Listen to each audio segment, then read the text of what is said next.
Hello and welcome to the Gold Goats and Guns podcast for June 30th, 2024. My name is Tom Luongo and we have a lot to talk about. It is episode 181 and I have back with me, by popular request, probably the most requested guest that I haven't had on recently, is my good friend and partner Dexter White. And we're going to have a good old time today talking about what happened with the debate, Joe Biden, what that means, and probably we'll wander into the Chevron deference, and because how can we contain our enthusiasm for the end of Glee for Chevron. So Dexter, thank you so much for taking the time. And howdy, Tom. Good to be here. Thank you for having me on. Thanks for everyone wanting to have me on.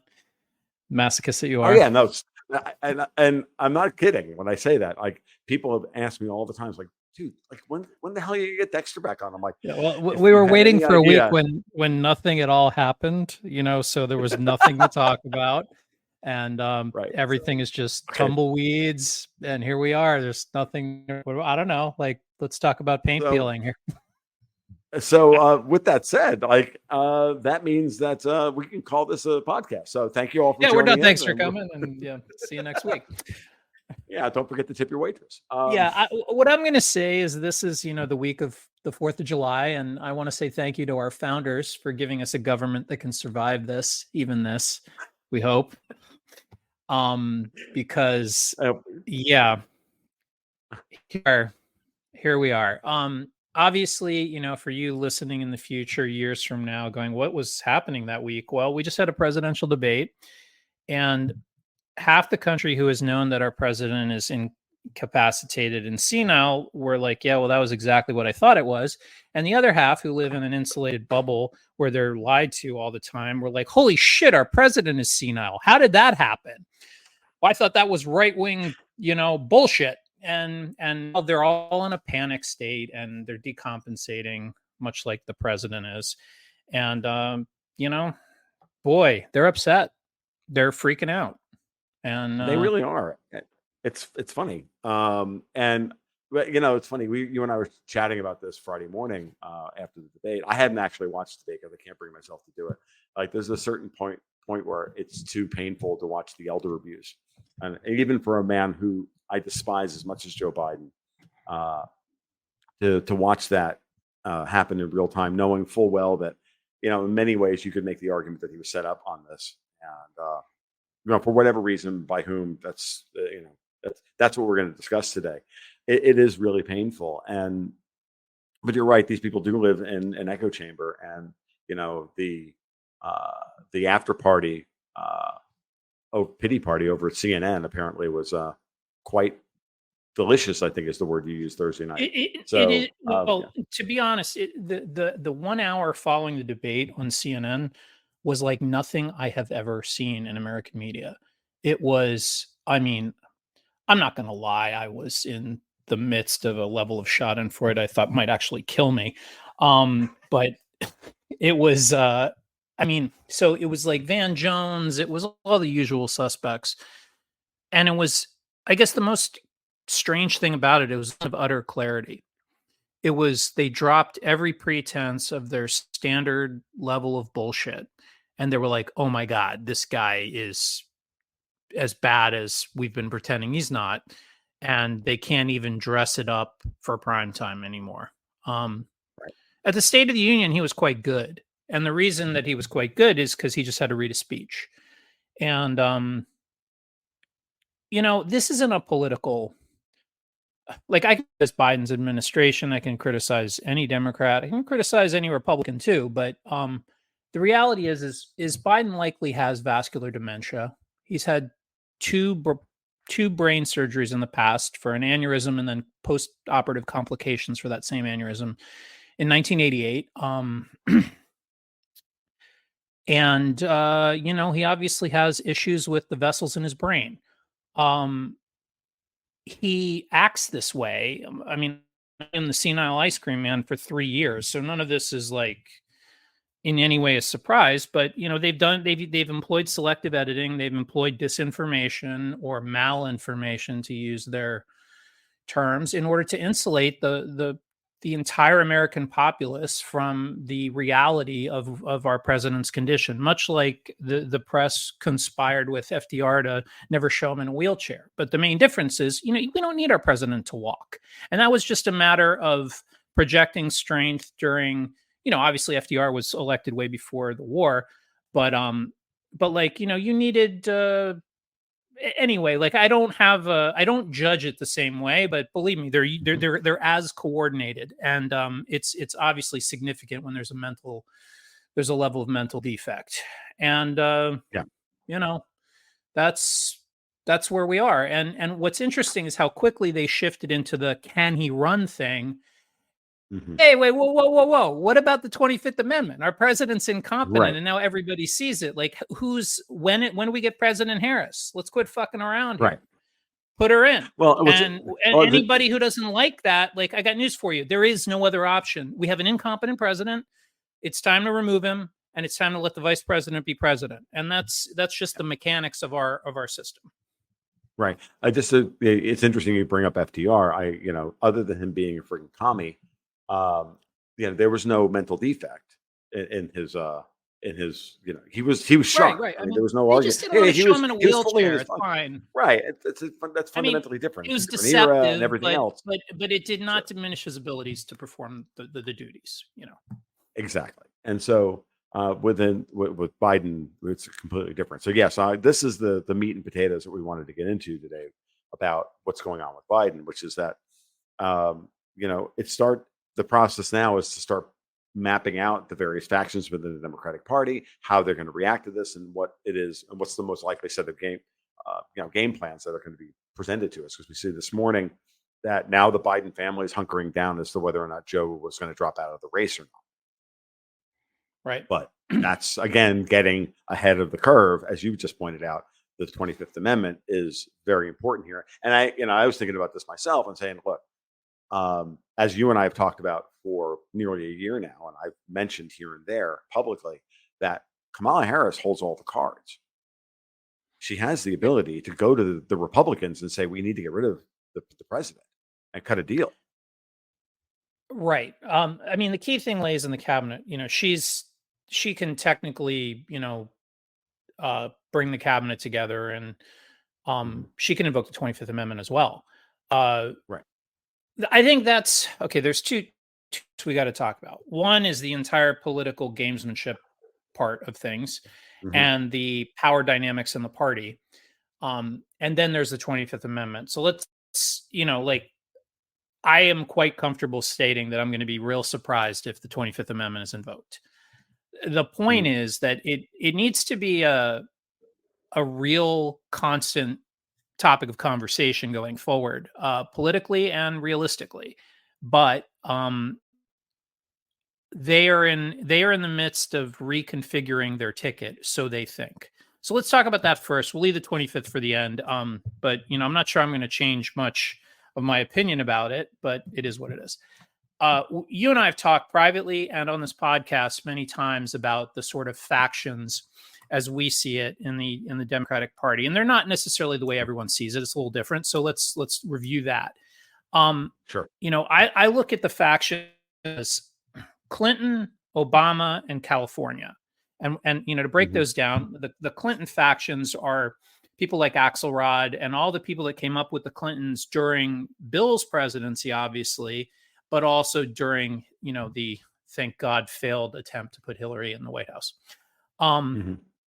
And then you have the Obama team who, there's crossover here, but like the Obama people are, they had their White House for 8 years and they've had this White House for 4 years, essentially. At least most of it, we think. And then there's California, and that's where you have Nancy Pelosi. You have Kamala, which I think is the most important thing. And then you also have Gavin Newsom, who is Pelosi's, step monster, whatever he is, or nephew. I don't even remember.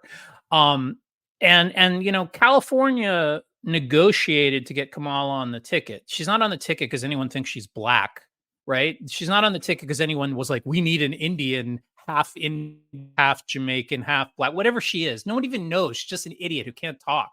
Like there's no ethnic group that's like, oh, she's ours. No, we are the people we've been waiting for to be people. Yeah, right. Thanks. So those are the factions, and I view that Biden is kind of like, Biden's got a family. Biden's got his people. He's got Howard Cryan is Ashley's husband, who's probably his personal physician. He's got, obviously his brother, his sister, all these people that are very loyal to him because, they're parts of his family, which is fine. But he doesn't, as James Carville kind of came out and said, and so did Maureen Dowd, like, he doesn't have people. He has, he doesn't have employees. He has, or I think Carville said he doesn't have counsel. He has employees, meaning like everyone just kind of answers to him. So I think Jill, weirdly enough, Dr. Biden is probably more in charge of the whole apparatus right now than anyone else. And, so then how is that going to work out? If you were listening to CNN or to Fox right after the debate ended, you were assuming that there's just this magic way to just shuffle the deck and throw Newsom and Whitmer in as a ticket. But that's not the way it works. So no, and so let's break that down just a little bit, because what you and I have talked about is, like, you can't bypass Kamala Harris here. She's the vice president, and the optics of that are insane. Like, how are you going to bypass the vice president woman of color for what? Hillary Clinton, who's clearly angling for something. So, this is the way out. Yeah, I think the bypass is the risk of the bypass is overstated, because I do think that Kamala doesn't really ring anybody's ethnic bells that loud. So I don't think anyone's really like on team Kamala that way. I get what people are saying, but it's the thing that somebody who lives in a world of checkboxes would say, as all Democratic are sitting there with their negotiated, checkbox list of every faction inside the party, every interest group, and they're like, oh, blah, blah, blah. But this stack they have, this intersectional stack of Kamala, it's like, dude, if you have this many checkboxes, you're just beige and boring and bland, and she can't even talk, and she isn't senile. So I don't think anyone really cares about her that way. That said, though, she is the logical heir apparent. And the other thing is, if they force Joe out, don't be surprised if he doesn't just give it to her by stepping down. Like, if they try to play hardball with Joe and Team Joe, he's going to just be like, all right, screw you. Welcome to President Harris. And then what choice will they have other than one, she'll be in charge of the superdelegates. So let's split this into two sections here. One is the way it works on paper, and then the realm of the possible. Now, when James Carville says he thinks Biden's off the ticket, I pay attention, even though I can write down all the reasons why it's mechanically impossible. But, like, listen, Carville knows some stuff. So yes, mechanically, Joe Biden has all the delegates. He is not going to release them unless something happens. We're going to have to figure out what that is here. But I'll put it this way. It wants to remain on the ticket. That power is, I think, exclusively his or exclusively Jill's, as the case may be. I don't think there's much they can do.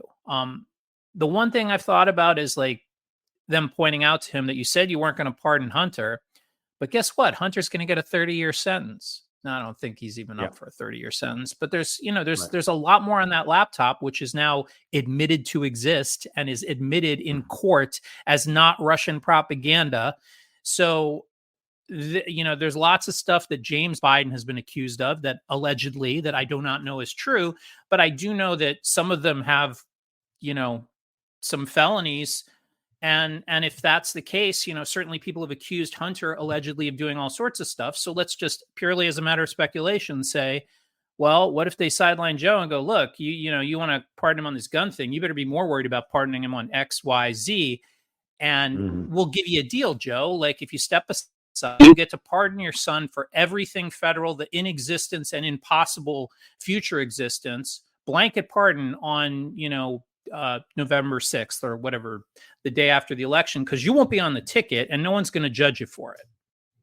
But if you're on the ticket, you're a liar. Now, I would argue, well, I'm on the ticket, I won, and then I'm pardoning my son before he goes to jail. So screw you. But I don't know. What do you think? Like, what are the angles of pressure he applied to him to step out of the way? It's a good question.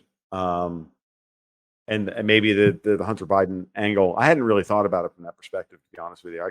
I go right into, how are the factions? For me, it was very clearly, I think, a setup, right? For someone, and I'm not sure who. We can make arguments as to who was getting the setup here, in order to move Biden out of the way, because we went from he's fine, he's great, he's the best president ever, to, oh my God, we have to get rid of him. And that kind of needle scratch at the, when the British media and when the British cabinet is saying that Biden needs to go, right? Then it's a big deal. And so someone wants him off the ticket. And I can make a variety of arguments here. And so from that perspective, let's break this down. The Democrats are in a shambles. And the best way to ensure that continues is for Trump to actually win and to leave them with a mess. Like, if you start to really put it together, this week we have three major parties in the West. You have the French part. You have the French elections happening this weekend. Macron is going to get destroyed. You have the Tories getting wiped out in the UK on Wednesday. And now Keir Starmer, the heir apparent, is talking about, well, if I lose this election, I'm stepping down. Like, why would you even say that when you're projected to win 500 seats? Or is Nigel Farage literally going to take 100 more seats than anybody's expecting? Okay. I don't believe that. British politics is weirdly, British politics, things like that happen. Like, the Brits are very willing to clean the slate in ways that seem crazy in other countries, because we just don't do it the same way. I don't think it's necessarily crazy at all. It's just, they can be dramatic. And so I don't think speculating on that level of a dramatic shift is even that unlikely, because, once a British, once a lot of motion is in, there in British politics, like, you don't want to underbet how bad it can go. Like, it's right. Exactly. That way, those waves can get real tall.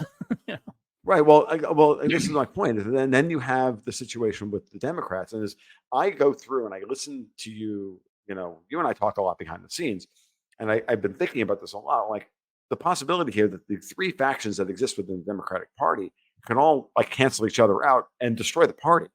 And we have a situation in the Democratic Party that's similar to 1860, where Buchanan was, thrown over the board for Douglas, and then the Whigs imploded, and within 6 years we had the GOP took over, and it just feels like that kind of moment in time where the politics of all of these countries that we've known for so long we're ready. It's like everything's going to flip in the next, in this election cycle, and this is a real possibility.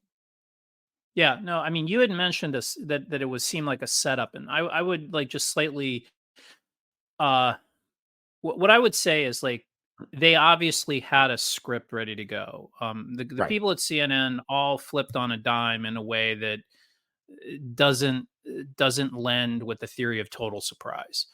But if it was a setup, I think they would have had a much better plan of who to slide in, and because they were all running around just throwing spaghetti at the wall, and Michelle Obama, blah blah blah, and first thing about Michelle, she's said multiple times that she's not interested at all in running for president. She said it as much as Hillary did, in the 2017 to 2019 period.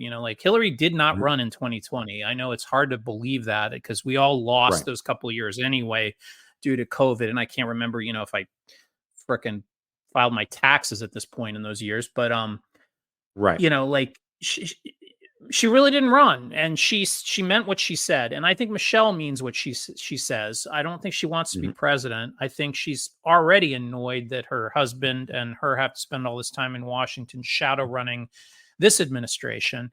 And Mhm. you know, the my snarky question anytime someone mentions Michelle Obama, who has no political experience, by the way, I'd be like, why not Mhm. just Jill Biden? What's wrong with Dr. Jill? She's so smart.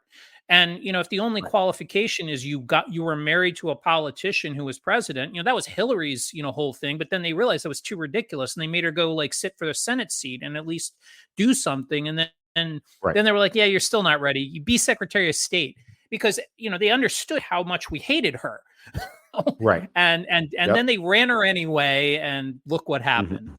But Right. with you know, anytime someone mentions Michelle, it's like, oh, we're going to draft this poor spouse of a former president. I'm like, why not just take the spouse of the current president, you Right. know, or Sonny And that's it. Bono's wife after he ran into the tree? Like, this is a thing in American politics that needs to go away. This idea Right. of competence by transference, by sleeping in the same bed as a politician, like it doesn't mean anything, and people should Right. shut the fuck up about it. No, I agreed. Agreed. And I've never taken the whole Michelle Obama thing seriously. I've always looked at it as one of these, one of these like serious, like kind of black pilled, conservator talking points to like scare everybody into, oh, this is what they're going to do. This is how much they hate us. And yeah, they hate us. And never underestimate just how much they hate us. But I don't see Michelle Obama as the thing. And I've heard from a couple of different people behind the scenes. You and I haven't talked about this, but I've heard from other people who are a little closer to this than we are personally, and that Gavin Newsom is freaking hated within the party, and Oh no yeah. one wants him as he's completely hated, and that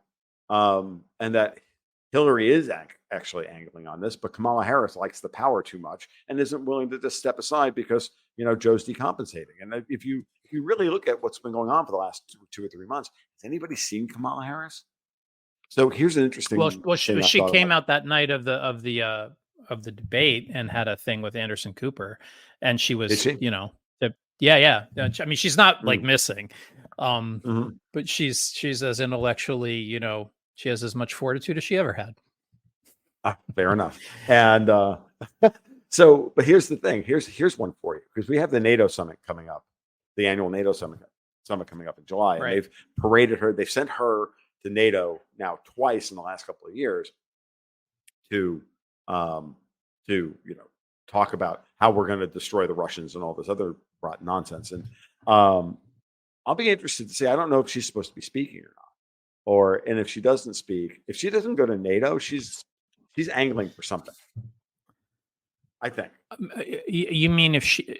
So you're saying if she doesn't attend the summit, that there'll be like a coronation announcement, like and Joe will step down? What do you mean? What do you mean by that? What I mean by that is that she's not going to go say Obama and company. Like I map Obama to Davos and everything. It's clear that the European Right. Union and Davos desperately need, and the UK and the Brits, they desperately need this war in Russia because they're getting completely raped by Powell and his draining of the Eurodollar markets and everything else, and they're getting very very close to what I feel. I can just feel something brewing in for Q3. They've set these elections in Europe up to be in Q3. We had all of this happen on the last 2 days of Q2. The last trading day of Q2 is when everybody is talking about how Joe Biden is incompetent. And then we get Chevron and the J6 ruling and the SEC ruling, the ruling against the SEC, which nobody's talking about. You have all these things have happened all in the last couple of days. It's like move, counter move, counter move, but everything's being set up for the beginnings of a collapse in July by the end of and into October. And so to me, if Harris doesn't go to NATO, what she's saying is, look, I am not down with any of this. And she's beginning to side with the people who are on the United States who also aren't down with all of this. And then she can cut a deal behind the scenes to be president in name only for a few months until Right. Trump takes over, and that's that. She gets to have Well, her moment in the sun and move on and not be part of the Democratic shit show and actually get to be a part of the transition process back towards an America that like looks, relatively speaking, like a constitutional republic. Yeah, I mean, Team America. I mean, so I'm talking to the Powell's favorite libertarian here, Mm-hmm. and you've taken a lot of arrows for that. But at some point, when you're talking about American politics and American financial politics, at some point, you have to stop talking in like you know, uh, idealistic utopian platitudes about how it ought to be and be like, look, we have central banking, we have the Right. world reserve currency, and there's actual implications of how to not like how to play our hand. And you called the Mm-hmm. shot a long time ago, um, you know, about like that the Wall Street's not just going to let these bureaucrats just run the table on Right. and like whatever role I had in smart ass comments about Jamie Dimon, like I'm happy to have made them to connect some dots. This prick's not going to take this. It's just it's not going to happen. And Right. I think Kamala is so like principle free that you might be onto something. She's a complete tabula Right. rasa. Like there's nothing there. And Right. so why and why would she lay down what she has as heir apparent and be like, oh yeah, I'll give it to Newsom. No, absolutely not. I Even if they are so part of the quote unquote California faction, like it doesn't make any sense. well Like don't as you and don't I have said, confuse me. That doesn't mean they're unified. I'm just saying what like where right. they're coming from in interest, like in Well, Pelosi's, again, Pelosi's very protective of Gavin for familial reasons, I guess is the way I would put it. let's just remind everybody where Dexter and I are coming from, which is that we believe that Kamala Harris is on Team Harris and not on Team Obama Correct. or Team Clinton or Team California or anything Yeah. else. It's an evolved subset of California, but it's definitely like what she's not getting out of the way. Right. Has been my Look, point for a long time. right. And like she may not be the sharpest knife in the drawer in terms of intellectual capacity or whatever you want to call her, but the woman has maneuvered herself into the vice presidency. She's shrewd. You don't get to be vice president of the United States if you're not shrewd. I'm sorry. I Yeah. just don't buy that. So Yeah, there's some she knows how the miles on game is those played. knee pads for sure. Exactly. So Yeah, she's so the thing is all this inside baseball is great. I think we're all going to be surprised by how it plays out. I mean, I've been making a lot of predictions for a long time, and I've been remarkably right. And I'm not even tooting my own horn here. I'm just saying, like, I saw the pathology of these people pretty clearly, and I made all my predictions based only on that. I ignored the reality of whatever present moment, and I just kept. It's like a screenplay. When you write your characters, right. they have to act with the backstory you wrote for them, or a card over, erasing the backstory and writing a new one for them. I just looked at these people, and be like, this is what motivates them, and I made predictions purely on that analysis. And the reason I seem smart is that my analysis was pretty good on who they are. And thus it's easy to predict how they're going to act. That's it. Mm-hmm. It's nothing more than that. It doesn't take a huge amount of data. Now, occasionally, and I think we might be on the cusp of it, like sometimes reality throws real data in that like the inertia of all that personality. And now, the fact is Biden is crossing a line where they can't pull it off in public anymore. It just doesn't work. Right. And they can't pull the I would say they can't pull the Philip K. Dick thing of going into this is now wait for last year. This is literally the whole plot of Philip K. Dick's Now Wait for Last Year, where they would go into an alternate dimension and go grab the boat to Joe Biden from that dimension and bring him in order to like keep going forever and a day. This is how the oligarchy rubber masks. Yeah. Or these rubber masks or these AI videos. There's been a couple of AI videos going around that show this really animated, super on point Joe Biden.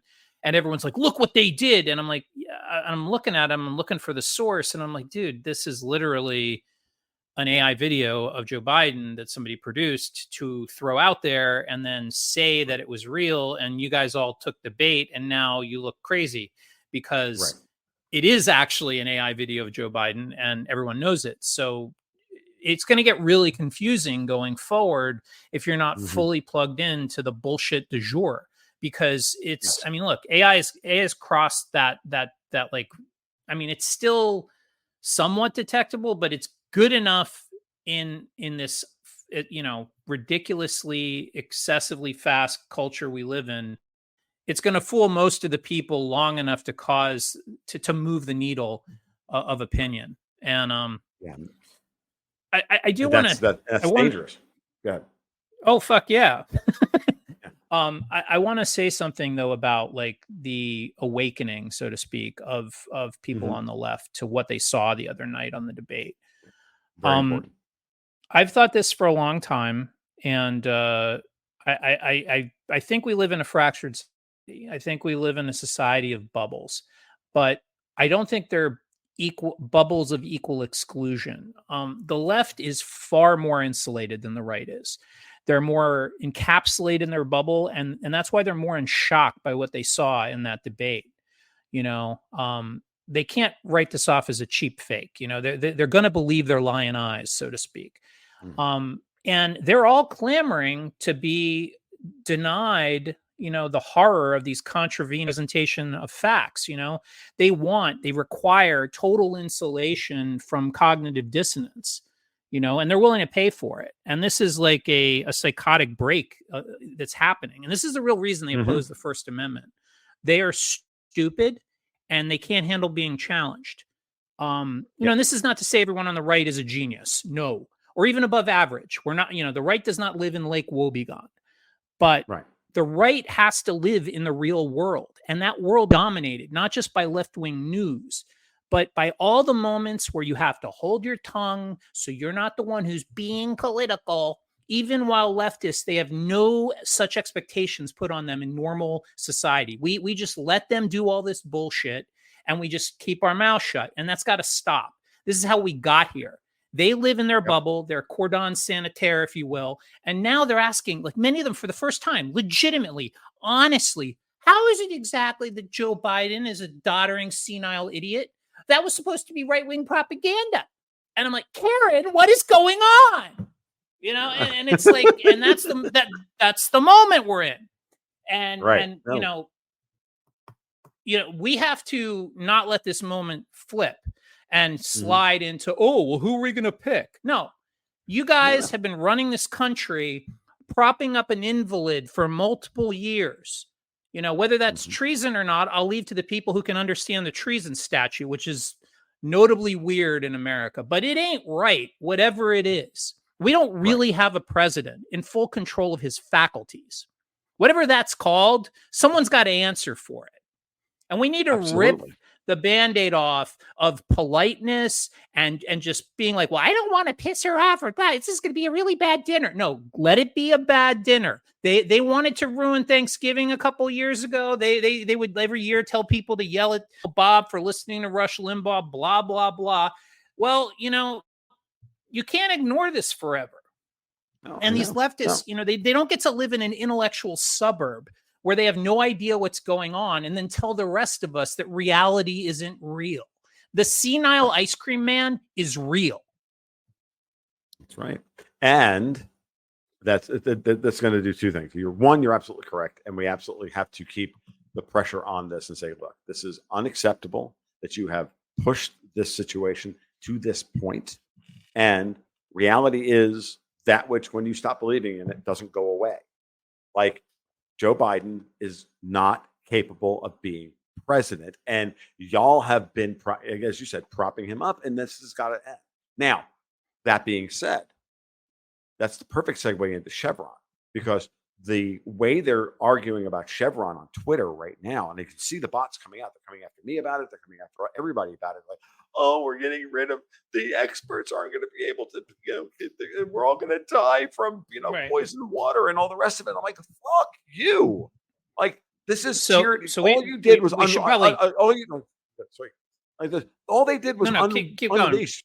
Yeah, they unleashed the tyranny of fucking midwits and, you know, and institutionalize the Dunning-Kruger effect of having these freaking morons running our, making rules and enforcing them however they wanted. And the entirety of the people who run businesses or adjudicate the whole judiciary branches was hijacked for 50 years by Chevron, and that's going away. And I'm sorry, but we're going to bring this back, because when you really stop to think about what Chevron did, it completely unbalanced the three branches of government. Well, let's be yes, but let's just quickly just insert what we're talking about. So, for the uninitiated, because this is one of the most consequential Supreme Court decisions of our lifetimes, and it's a case that no one, I mean, some people like us were following for sure, and we're hoping for 1/5 of what we got. I mean, I was not expecting for it to be fully overturned at all. I was expecting for, cutting around the edges and but not, with this case called Loper Bright Enterprises versus Raimondo, who was the Secretary of Commerce when the case was filed. Is she still? Anyway. We got a complete overturning of what was colloquial known as the Chevron deference doctrine, which was the case involved originally Chevron, the oil company. And the idea was that courts could give deference to administrative agencies of the United States government if they were acting within certain parameters. And what this case, more or less, and this is a crude summary, it basically said, no, you have to have a law. You're an executive agency. Your job is to enforce the law, and we really need you to have the there. Like, it has to actually be a law, meaning it's citable. It's U.S. Code section blah blah blah. You can't just make this stuff up. And there's a huge amount of implications here for the administrative state and how we've been forced to live our lives in a permanent suspension of rights based on whatever one fickle bureaucrat decides, is the right use of our land, the right use of our time, whether our clothes can be clean, whether our cars cannot suck. Like, there's no end to it. And there's a lot more, there's a lot of implications that are sort of like second order derivative, and I can talk about those, but I'm going to let you talk a little bit more about like the first order first. There's a lot to this coming down the pipe. Yeah, no, I think that you have to realize is that, Congress, with Chevron in place, Congress could turn around and not legislate. They could write ambiguous laws, purposefully ambiguous or vaguely worded laws, in order to have the administrative state, the alphabet agencies, then write the actual rules. And then the courts were hamstrung, and that they were not able to even consider the plaintiff. And so now the burden of proof that the law or the rule was bad rested with the plaintiff. And in effect, the plaintiff had no rights. And you're absolutely correct when you say that we did not have government of, by, or for the people under Chevron. This is absolutely government that was, the tyranny of the midway. Like, the bureaucrat gets to decide, the technocracy gets to decide what our rights are and what products we're allowed to buy, and how we're allowed to use our land, and whether our toilets actually get rid of our shit and all the rest of it. Like, it's all it's and the worst part about it is that it's a complete and utter inversion of our legal system. That that's not the way this is supposed to work at all. And it's clearly it was one of the building blocks of turning the United States from a constitutional republic into an unelected technocracy. No different than the European Union. And that's what it was. And I can go all the way back and say, of course they would do this. And of course they would put this in place in the early 70s, when we were transitioning, when the whole process of hollowing out the middle class in America was getting turbocharged through the promulgation of the global reserve currency and the late stages of the Eurodollar system. And I'm absolutely convinced that that's why they did this. And the key word you used was ambiguous, right? So you said just a second ago that they pass ambiguous legislation. And the level of intent is not important. What's important is they got very used to the idea that if they got whatever language into this giant, and we have plenty of criticisms of giant omnibus bills for a lot of reasons, but this is one important one, is that if they just got the nose in the tent and, they got 500 issues on this giant slate omnibus bill, and they just get one little thing in there, and then that gives an agency who knows what to do, just enough energy to just start making ridiculous changes. And they did not even have to enumerate powers. They knew that they could just get the ball on the wall, and we're going to turn it into a bullseye with our people inside. And the administrative state is freaking out, and they're talking about how, we can't, global warming, the environment's going to fall apart because they're going to pass a law where they're going to just pour acid in all the rivers, because that's what we want. Like, I really want to go to a river full of acid. That's my goal in life.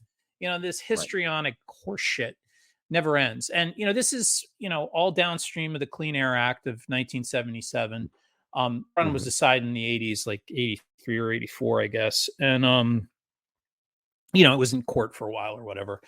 And, but the biggest thing about this decision, about the repeal of this doctrine, is that it's very simple. Nothing has to change except laws have to be specific.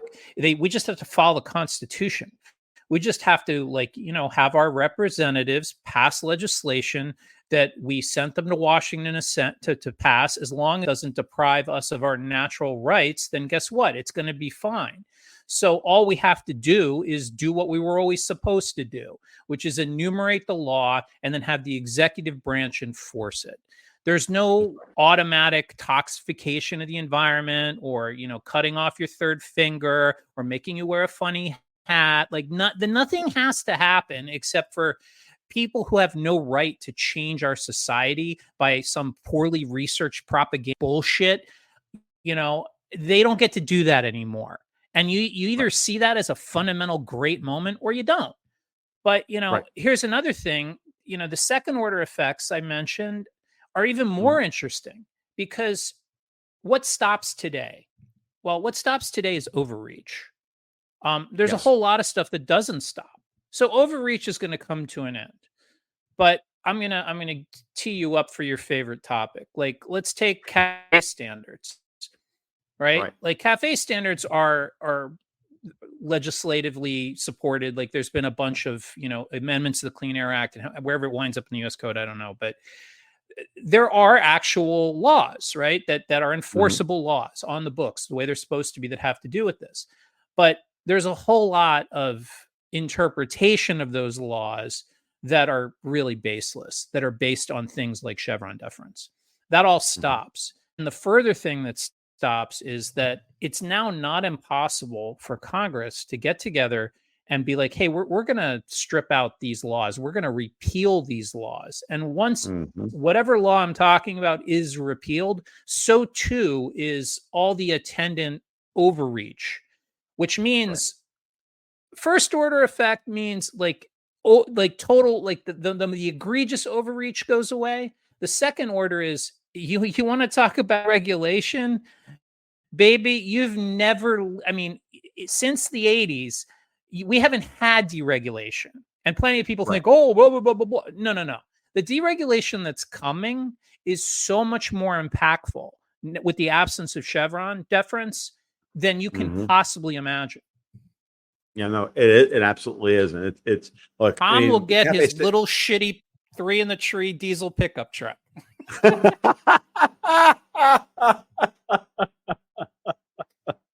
No, I'm not gonna I have the. Yeah, we don't want this to be a 4-hour rant about 3-cylinder engines. No.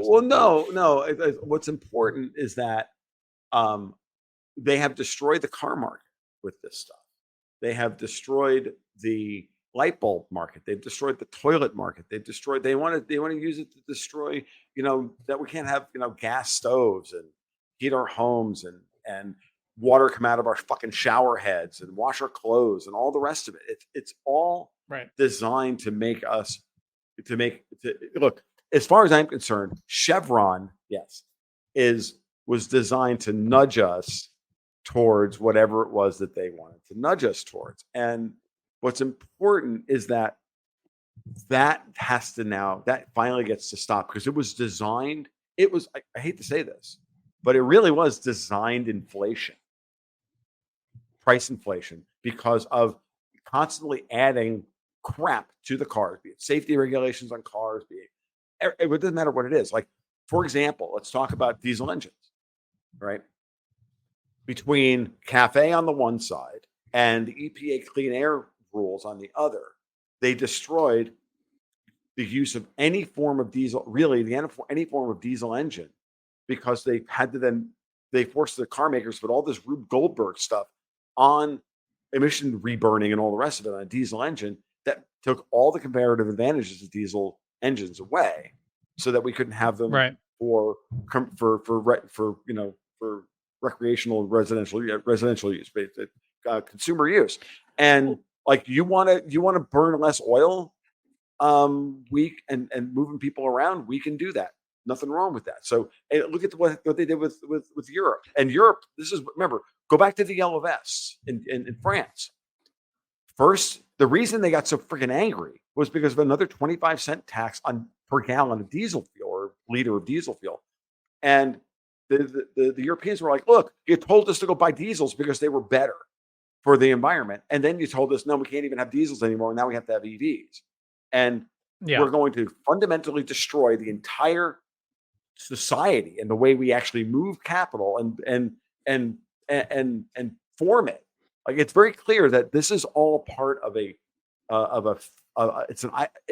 a building block of an ideological fight between bad science in general. Bad science in general either comes from or explicitly serves Marxist interests, whether it's Lysenkoism or the idea that like human sourced carbon dioxide is the only, like, heat source in our system, an absurdity. Of course it is. And then more to the point, even if you accept that unfounded premise with very weak, if any, actual proof, even if you accept that premise, no one can actually show how there's a way to reduce the human component of that. I don't believe in carbon sink stuff like some people are trying to do now, but at least they are pursuing a logical thing, which is like, we believe CO2 does this, and human CO2 is just such a small part, so we have to go suck all the CO2 out of the volcanoes. I'm like, good luck with that, but at least you're following a logical, whatever. But like, maybe go back to what you think has been proven and take a real look at who proved it. And whatever. We don't have to get into this. But what's important? Well, what I was going to say is, the point is that this is an ideological fight about the private versus public production of capital, distribution of capital, and whether or not humans are sovereign over their government.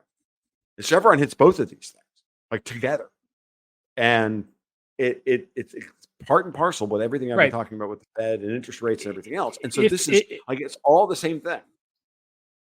If we somehow manage to get Republicans who are capable of seeing this big picture, it'll be fantastic. If we get, like, more Rubio level people, Romney's. It's nothing, it'll be like, well, yeah, we'll just get, like, we won't get the reward for this. No, we won't. But it's funny, this we'll see. We'll see. Yeah. Well, just remember that on day one, the first thing that the first executive order that Trump signed was suspending CAFE. Right. 4 years. He suspended CAFE for 4 years. Before, when Tom said the word nudge, I was holding up a copy of the sacred text of Thaler and Sunstein.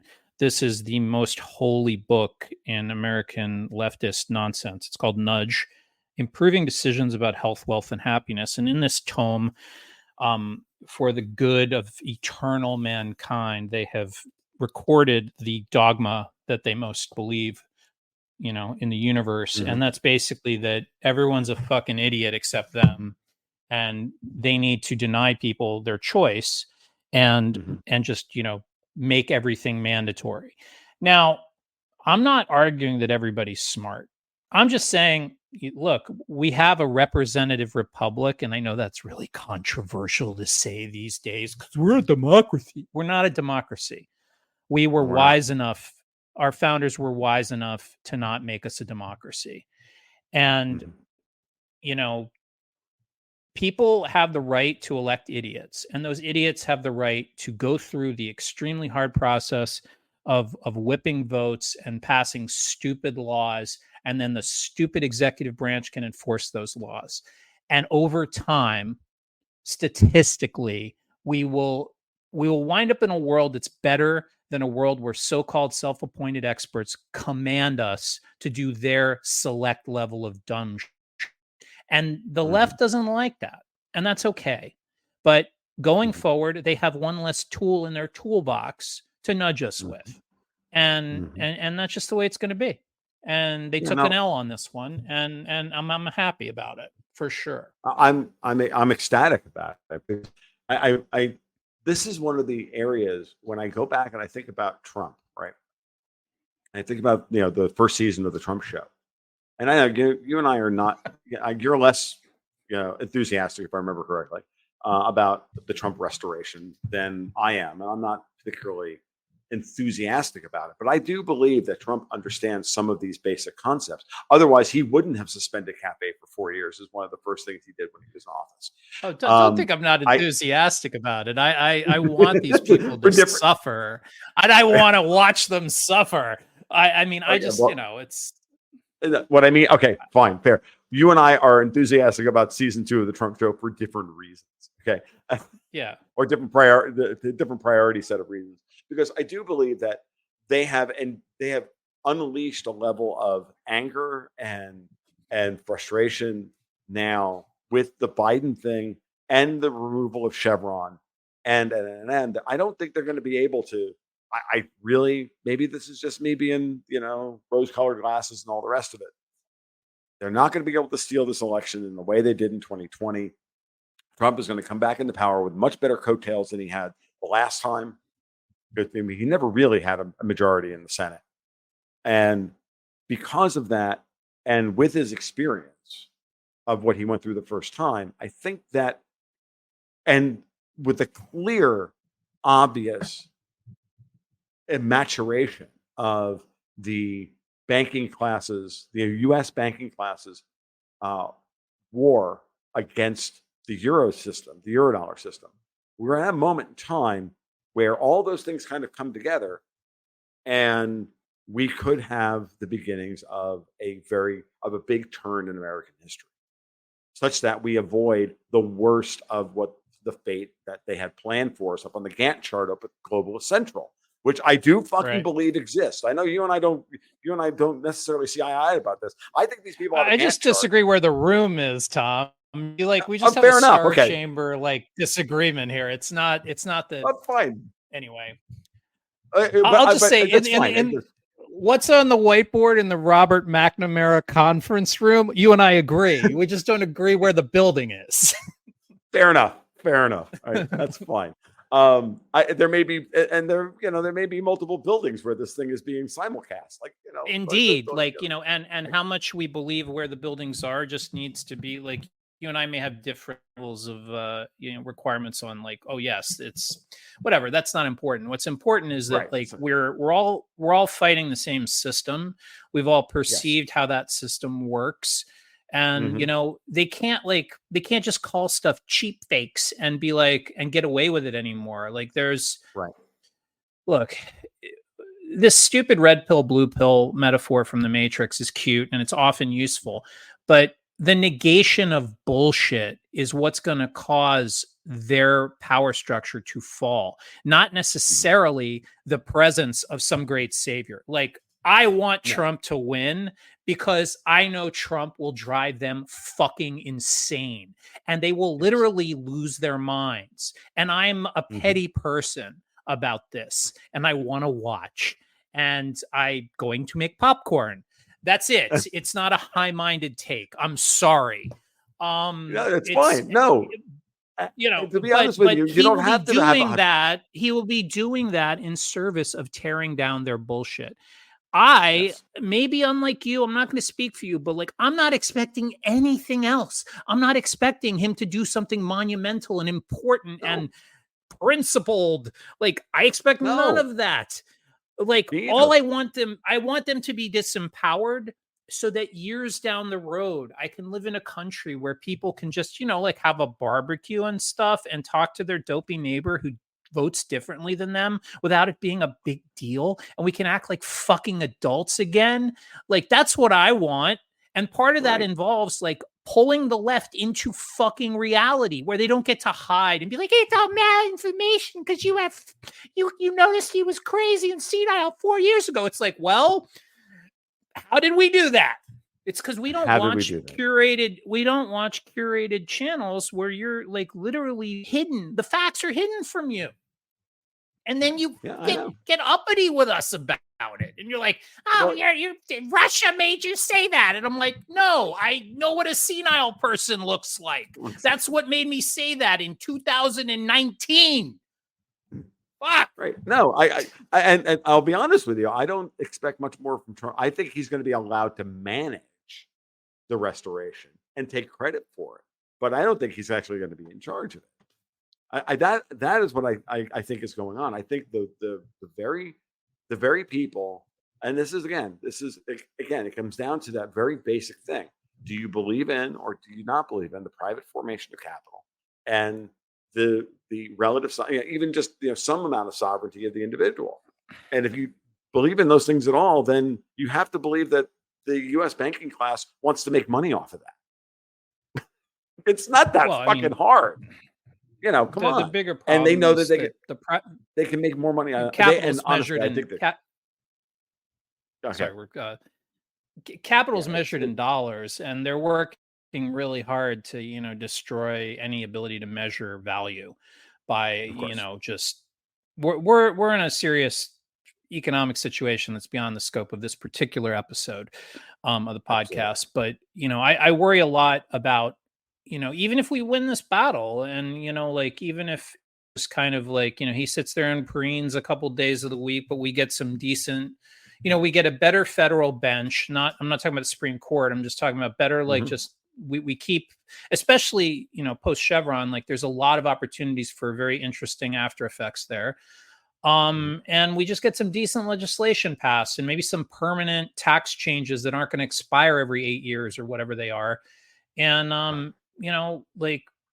that's what I want to see. And, I'm still not super, I'm not taking my eye off the ball this election. Like maybe they get Biden replaced. And well, what happens if they do? The first thing they're going to say is, oh, there's a senile guy running. Like all of a sudden they're going to be all about mental health, they're going to see the light. Right.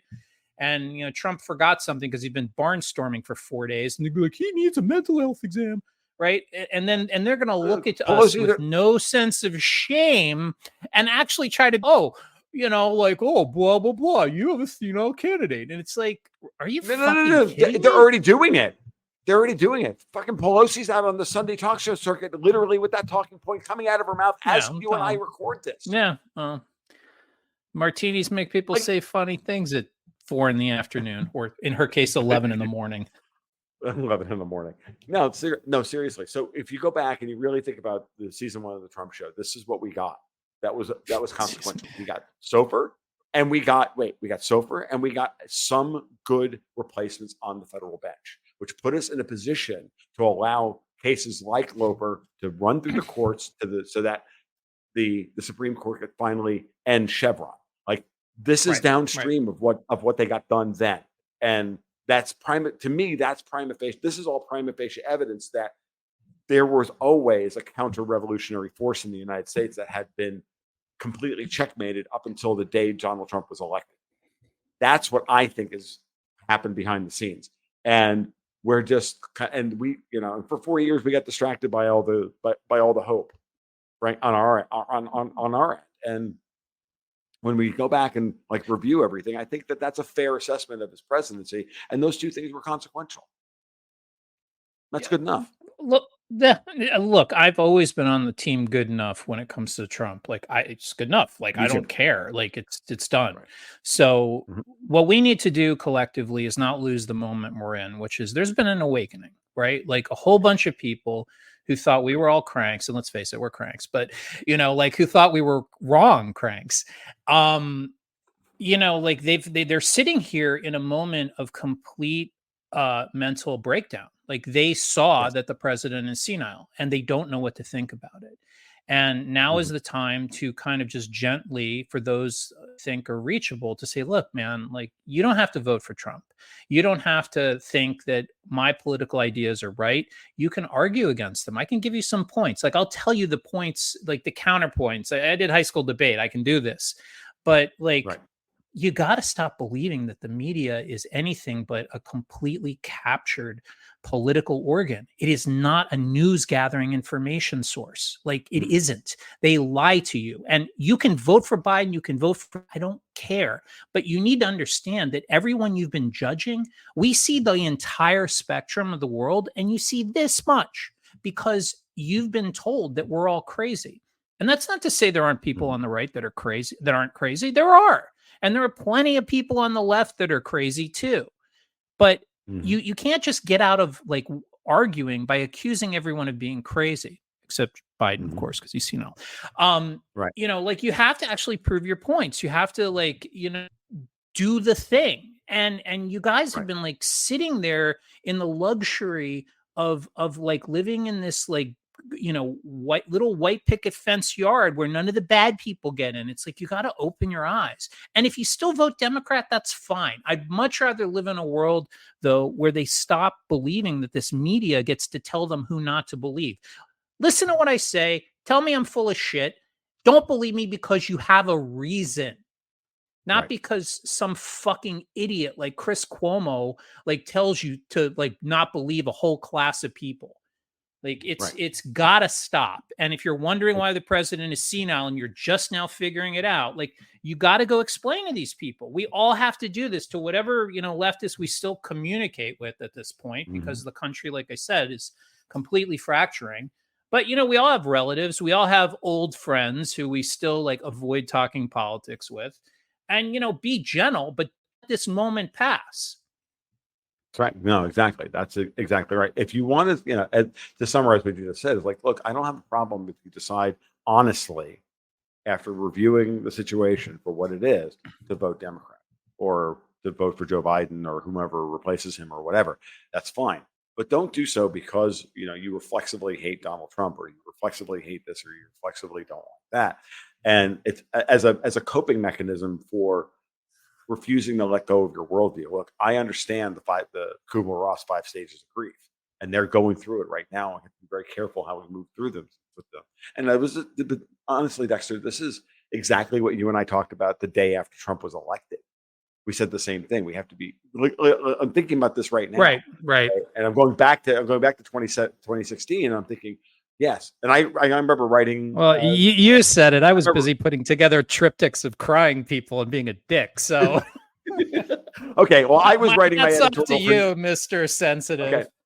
okay. I was writing my editorial for Newsmax and the newsletter I wrote for them at that moment in time, saying exactly this, that we have to walk these people through this process so that they do not, that we can find common ground and we can move forward. And I tried Yeah. that, and I Yeah. remember trying that with all of the people that I used to hang out with up here in my undisclosed location in North Florida, and we had one last get together, and we had having the same conversation about all this stuff that we've always had, and I finally just lost it. I said, "Look, you fucking people deserved exactly what you got. Now, fucking take your medicine, deal with it." And that was the last time all of Yeah. those people came over to my house. All right. Well, so maybe they're not going to be reachable right now, but Maybe not. we're talking more expansively for the audience, not for Yes, of course. for us as people, But individuals. Um, but but it is like everything else. So, but I think that that's a great place to leave this one. To be honest yeah, with you, I think that your summation here is exactly right. And we move forward because if it's either that or we're going to have a Trump victory in the fall, and then we're going to have a bunch of inconsolable leftards that are going to be gaslit into wanting to try and split the country. And I don't think we allow them to do that.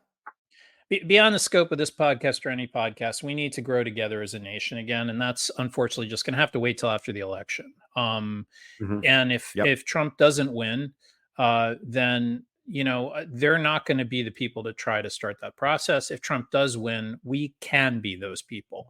So and I think we should constantly talk about that, about how we bring this nation together to be something like it used to be.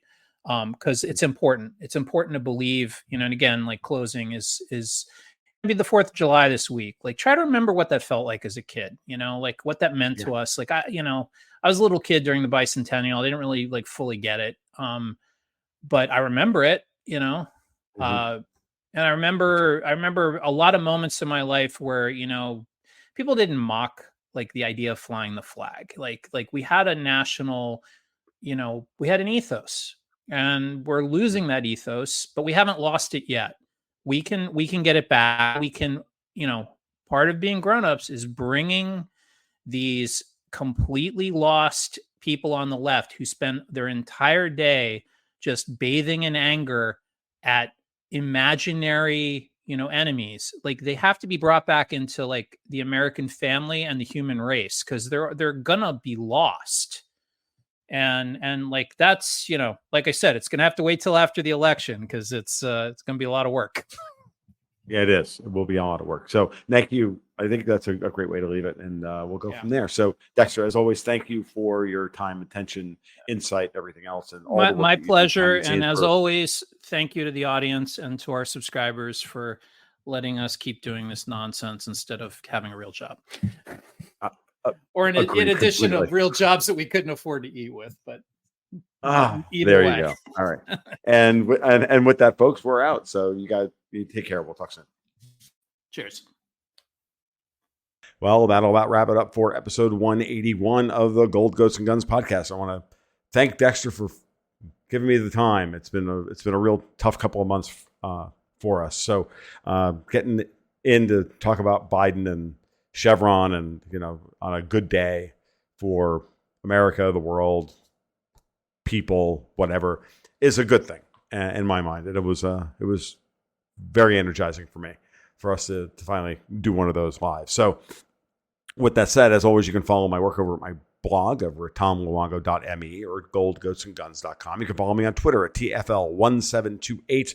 And you can, of course, sign up for the Patreon and keep Dexter and I in cigars and whiskey at Patreon/goldgoatsandguns, where you can sign up for the twice weekly market reports, where I go over the events of the day, as well as the technical state of important markets, as well as you can sign up for the monthly newsletter, where we take all of this, do bespoke and original material looking ahead to put forth a portfolio that'll help you make sense of this crazy world that we live in. So with that said, I'm out. You guys be well. You take care. We'll talk soon. And keep your stick on, you guys.